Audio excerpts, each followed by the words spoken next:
دو باتیں ہیں، بات کا سمجھ میں آنا ایک بات ہے اور اس میں لطف محسوس ہونا دوسری بات ہے۔ بہت سے ایسے ہیں جنہیں بہت سی باتیں سمجھ میں آتی ہیں، لطف نہیں آتا۔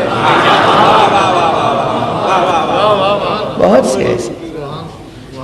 سے ایسے ہیں جنہیں باتیں سمجھ میں آتی ہیں، یہ نہیں کہہ سکتے کہ سمجھ میں نہیں آتی، نہ سمجھ نہیں آئے، مگر وہ ذوق نہیں ہے کہ اس کا لطف لے سکیں۔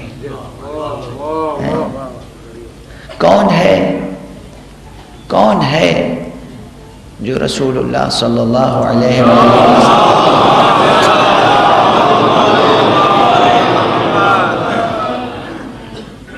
کہ ان ارشادات کو سمجھ نہیں سکتا؟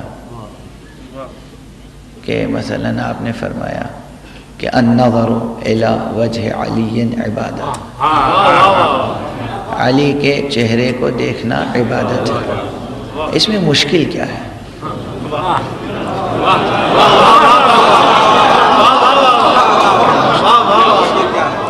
کوئی لفظ مشکل ہے؟ کوئی لفظ مشکل ہے؟ کوئی ترکیب مشکل ہے؟ کوئی نحوی جملہ ایسا ہے جو سمجھ میں نہیں آتا؟ نہ لفظ مشکل، نہ ترکیب مغلق، نہ کوئی نحو کی پیچیدگی، نہ صرف کی پیچیدگی۔ النظر الی وجہ علی عبادہ، کوئی مشکل نہیں ہے، سمجھ میں آتا ہے، لطف نہیں ملتا۔